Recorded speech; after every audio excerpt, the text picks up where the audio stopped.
जाता है ना कि और कुछ कहा जाता है। यहां जो लोग खड़े बैठे हुए हैं, मैं दावे के साथ कह सकता हूं इनमें बहुत सारे लोगों को अपना सिर ढकने के लिए, अपने परिवार के लिए पक्का छत मुहैया हो गया होगा। मैं दावे के साथ कहता हूं।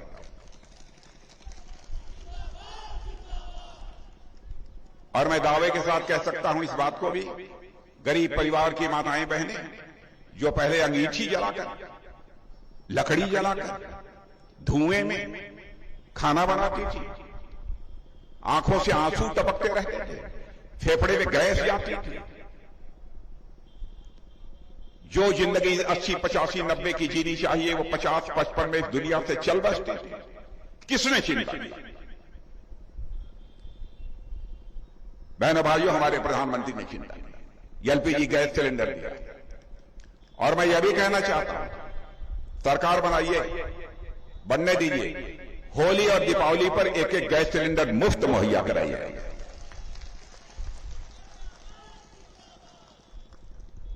कई ऐसी योजनाएं, आयुष्मान भारत योजना, मैं दावे के साथ कहता हूं यहां पर कुछ लोग होंगे, सबको नहीं, कुछ लोग होंगे जिनको कि आयुष्मान भारत का कार्ड मिला होगा। जिनको मिला जरा हाथ उठा दीजिए। वाह, अरे काफी लोगों को मिला है, बहुत लोगों को मिला। यह इलाज केवल खलीलाबाद यहीं धनगटा में नहीं होगा। आपका इलाज यदि आप मुंबई में, कलकत्ता में, चेन्नई में, बंगलोर में कहीं पर होंगे, बीमार हो जाएंगे, कार्ड दिखाएंगे, 5 लाख रुपए तक का मुफ्त इलाज हो जाएगा। यह है आयुष्मान भारत। एक से एक योजना। कोरोना काल में बहनों भाइयों, विगत 100 वर्षों में ऐसी महामारी नहीं आई, लेकिन इस महामारी से निपटने के लिए हमारी सरकार ने मोदी जी के नेतृत्व में जो प्रभावी कदम उठाए हैं, आपको जानकर खुशी होगी, उसकी प्रशंसा केवल भारत में नहीं हो रही है बल्कि दुनिया के दूसरे देशों में भी हो रही है। दुनिया के ताकतवर देश अमेरिका, रूस, चाइना, ऑस्ट्रेलिया सब अभी कोरोना के संकट से जूझ रहे हैं। भारत को कमोबेश काफी हद तक राहत मिल चुकी है। अब इस समय हो भी रहा है लोगों को तो 4-6 दिन का जुकाम हो रहा है, उसके बाद मामला सब दुरुस्त हो रहा है। यही सच है। और जिस समय कोरोना का संकट पैदा हुआ हमारे यहां, बैठ जाओ बेटा, बैठ जाओ, बैठ जाओ, बैठ जाओ, बैठ जाओ। जिस समय हमारे यहां कोरोना का संकट पैदा हुआ था, बहनों भाइयों, आपको जानकारी होगी, हमारे यहां टीका वैक्सीन जिसे कहते हैं नहीं बनता। आज मैं दावे के साथ कह सकता हूं इसमें अधिकांश लोगों को 1 बार, 2 बार, 3 बार टीका लग गया। यह सच है कि नहीं? और आपको जानकर यह खुशी होगी, आपको गौरव की अनुभूति होगी। पहले हमारे यहां टीका नहीं बनता था, भारत में वैक्सीन नहीं बनता था। आज हम टीका और वैक्सीन बना रहे हैं भारत में, भारतवासियों को लगा रहे हैं, और दुनिया के ताकतवर देशों को भी हम एक्सपोर्ट करने का काम कर रहे हैं, उनको भी मुहैया करा रहे हैं। यह है बात। अब इतने ज्यादा ऑक्सीजन प्लांट जगह जगह लगवा दिए हमारी सरकार ने, अब हो जाएगी महामारी तो उसका मुकाबला कर लेंगे। वैसे विधि के विधान को टाला नहीं जा सकता, लेकिन जो कुछ भी अपने हाथ में है वो तो करना ही चाहिए। उसकी सारी पक्की व्यवस्था हमारी सरकार ने करी। लॉकडाउन था, सारे कामकाज ठप, पैदल लोग अपने घरों को वापस लौट रहे थे। टेलीविजन के पर्दे पर आपने देखा। बहनों भाइयों, किसने चिंता की? काम बंद हो गए, कहां से खाएंगे, कैसे बच्चों का पालन करेंगे, कैसे परिवार की परवरिश करेंगे? हमारे प्रधानमंत्री ने फैसला कर लिया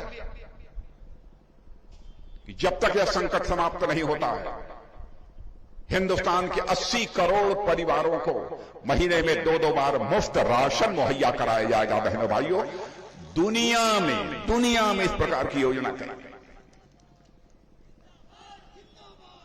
दुनिया में इस प्रकार की योजना कहीं नहीं, या केवल भारत में।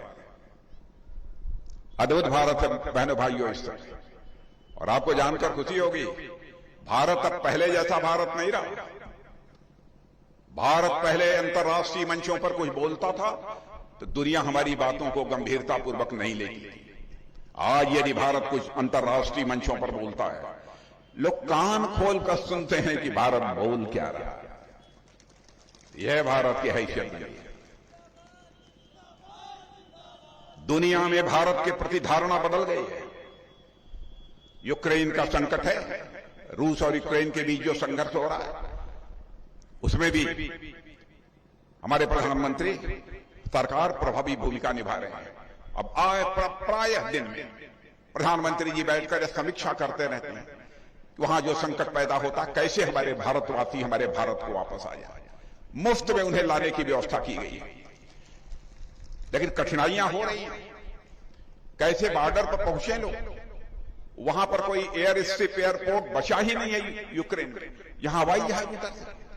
फिर भी बराबर यूक्रेन के गवर्नमेंट से बात करना, पड़ोसी देशों के गवर्नमेंट से बात करना, अपने हवाई जहाज भेजना, उनको मुफ्त बुलाना, यह सब सारा सिलसिला वहां पर चला। और भारत अब दुनिया की नजरों में कमजोर भारत नहीं रहा है। भारत दुनिया की नजरों में अब ताकतवर भारत बन गया। और मैं आपको याद दिलाना चाहता हूं, मैं भारत का गृह मंत्री था 2017 में। पाकिस्तान के कुछ आतंकवादी आकर कश्मीर में, उरी और पुलवामा में हमारे अर्धसैनिक बलों के ऊपर, सीआरपीएफ के जवान थे हमारे, उनके ऊपर कायराना हमला कर दिया। बड़ी संख्या में हमारे जवान शहीद हुए थे। बहनों भाइयों, चटपट में पहुंचा हुआ और गृह मंत्री रहते हुए जो मैंने कंधा उन जवानों को लगाया था, आज भी उसकी याद आती है तो मुझे शानदार है। और उसके बाद रात को आकर प्रधानमंत्री जी के साथ बैठे हम लोग और हमारे प्रधानमंत्री ने चटपट फैसला कर दिया। और उसके बाद आपने देखा कि हमारे भारत के सेना के जवान पाकिस्तान की धरती पर जाकर आतंकवादी ठिकानों पर सर्जिकल स्ट्राइक और एयर स्ट्राइक करके उनका सफाया करने में पूरी तरह से कामयाब रहे।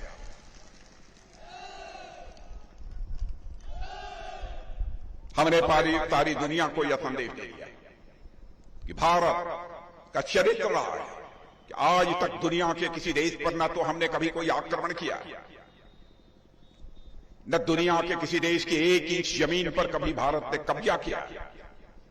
लेकिन आज भारत को यदि कोई आंख दिखाने की कोशिश करेगा तो भारत बाउंड्री के इस पार भी उसका जवाब दे सकता है और बाउंड्री के उस पार भी भारत जवाब दे सकता है। यह भारत के अंदर ताकत है।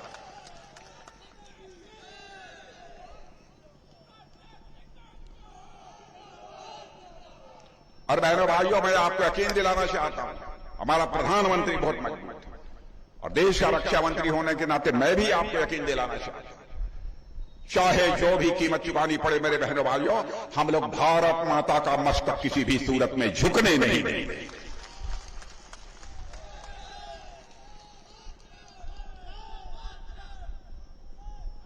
लेकिन तकलीफ तब होती है जब कांग्रेस के वरिष्ठ नेता राहुल जी संसद में खड़े होकर कहते हैं कि भारत और चीन के बीच जब संघर्ष हुआ था लद्दाख में, तो भारत के सेना के जवान 11 मारे गए और चीन के 3-4 मारे गए।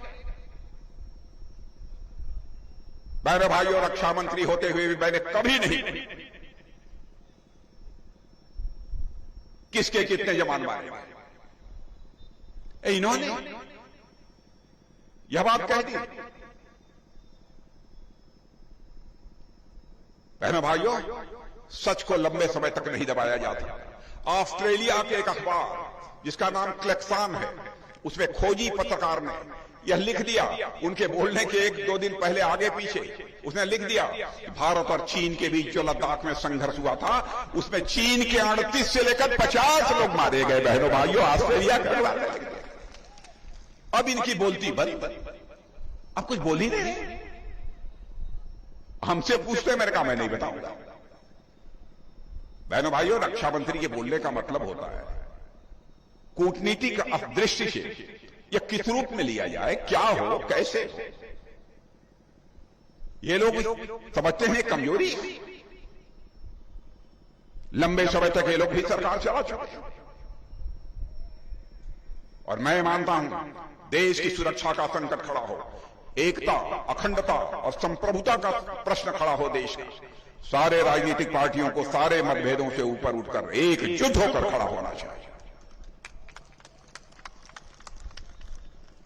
और यह भी कह दिया कि जब से मोदी जी आए हैं तब से चीन पाकिस्तान की दोस्ती बढ़ गई। मैं किसी प्रधानमंत्री की आलोचना नहीं करना चाहता और न आज तक मैंने किसी प्रधानमंत्री की आलोचना की है, क्योंकि मैं मानता हूं प्रधानमंत्री होता है, वो व्यक्ति नहीं होता है, वह संस्था होता है। लोकतंत्र के स्वास्थ्य को, सेहत को यदि ठीक बनाकर रखना है, संस्थाओं का सम्मान किया जाना चाहिए, संस्थाओं की इज्जत की जानी चाहिए।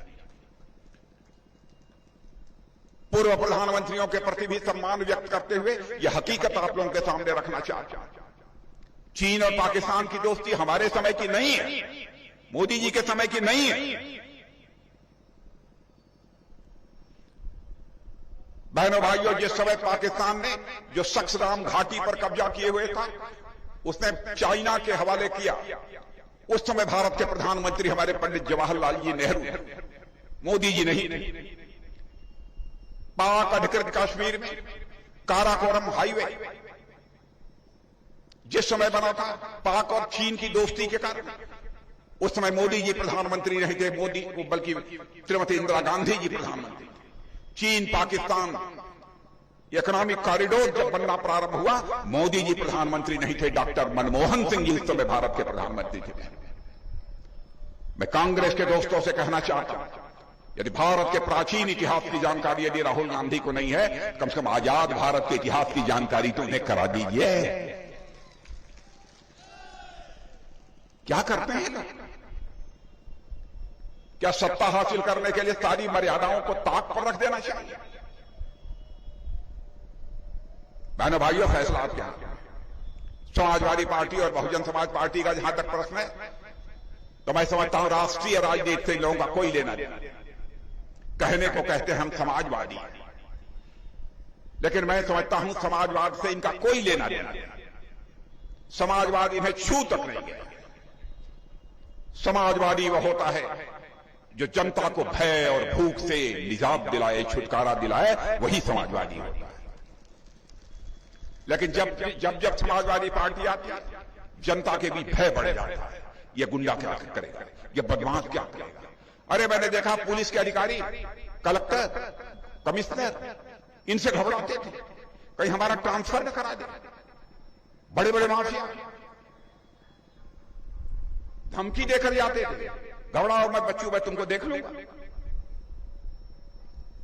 और उस समय तो बिल्कुल ट्रांसफर उद्योग चलता था, उद्योग बन गया। मैं बधाई देना चाहता हूं योगी जी, करिश्मेटिक काम किया, करिश्माई काम किया। और जो उत्तर प्रदेश में कानून और व्यवस्था के हालात बेहतर हुए हैं बहनों भाइयों, उसकी चर्चा सारे हिंदुस्तान में हो रही है। की चर्चा सारे हिंदुस्तान में हो रही है। और हम राज्य का विकास करना चाहते हैं, तो विकास की पहली शर्त होती है कानून और व्यवस्था का चुस्त दुरुस्त। यदि कानून और व्यवस्था चुस्त दुरुस्त नहीं है, तो राज्य का विकास किसी भी सूरत में नहीं हो सकता। इस हकीकत को हमको समझना चाहिए। 5 चरणों के चुनाव हो गए हैं, और मैं आपको बतलाना चाहता हूं बहनों भाइयों, हमारा उत्तर प्रदेश का मतदाता इस बार नया इतिहास लिखने जा रहा है। आप कहेंगे नया इतिहास कैसे लिखने जा रहा है? क्योंकि पिछले 30-40 वर्षों में लगातार 2 बार किसी राजनीतिक पार्टी की सरकार नहीं बनी है। पहली बार 40 वर्षों में इस बार भारतीय जनता पार्टी के द्वारा सरकार बनने जा रही है। नए भारत के निर्माण में उत्तर प्रदेश का मतदाता अपनी नई भूमिका का निर्वाह, ऐतिहासिक भूमिका का निर्वाह करने जा रहा है। इस बार का चुनाव कोई सामान्य चुनाव नहीं है। अद्भुत करिश्माई काम आप लोगों ने किया है। इसलिए मैं आप लोगों से अपील करना चाहता हूं कि बहनों भाइयों, इस बार तो प्रत्याशी में मत देखो। प्रत्याशी तो है, पार्टी ठीक होनी चाहिए। और आज सीना ठोककर आप कह सकते हो भारतीय जनता पार्टी, भारत की ही नहीं, सारी दुनिया की सबसे बड़ी राजनीतिक पार्टी बन गई है। सारे दुनिया की सबसे बड़ी राजनीतिक पार्टी बन गई।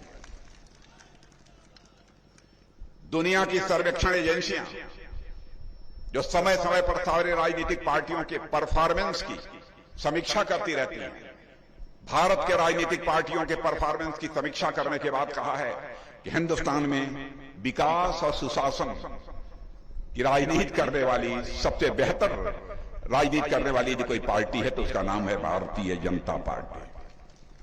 उन्होंने कहा, इसलिए मैं आप लोगों से अपील करने आया हूं कि आप सबका आशीर्वाद भारतीय जनता पार्टी को प्राप्त होना चाहिए और आपका प्रत्याशी तो अव्वल है। अव्वल प्रत्याशी अव्वल हो कि नहीं? नहीं, ऐसा तो नहीं बात कि हम झूठ बोलते हैं। कौनो बात हमारे गलत हो तो प्रेस के वितरण के भी कहा कि आप लोग अखबार में लिख दिया कि राजनाथ सिंह आए थे, गलत बोलकर गए हैं, हमारी गलती होगी तो स्वीकार कर लेंगे। क्योंकि मेरे राजनीतिक जीवन का ये मेरा स्वभाव है कि आज तक जनता के आंखों में धूल झोंक कर मैंने राजनीति नहीं की है। राजनीति की है तो आंखों में आंख डालकर राजनीति की है। किसी को गाली गलौज करके भी मैंने राजनीति नहीं की। हाँ, होगी बेटा, होगी। हाँ, नहीं होगी। तब चलें? आप लोग हिल ही नहीं रहे हैं बैठे हुए। तब जिता देंगे पक्का। तो एक बार सब लोग हाथ उठा के ताली बजा दीजिए तो मैं मान लो। खड़े हो जाओ। बहुत अच्छा। बोलिए भारत माता की, भारत माता की। अब देखिए, इस बार जो सरकार बनने जा रही है, इस बार जो सरकार बनने जा रही है, लोग कहते हैं डबल इंजन की सरकार। मैं कहता हूं कि नहीं, यह ट्रिपल इंजन की सरकार होगी बहनों भाइयों, ट्रिपल इंजन की सरकार होगी। लोग हमसे पूछे कि कैसे ट्रिपल इंजन की सरकार होगी, तो मैंने कहा ट्रिपल इंजन की सरकार ऐसे होगी, हमारे प्रधानमंत्री मोदी जी का विजन होगा, योगी जी का मिशन होगा और जनता का पार्टिसिपेशन होगा, आपकी भागीदारी होगी, ट्रिपल इंजन हमारी सरकार चलेगी। आप सबको बहुत बहुत धन्यवाद।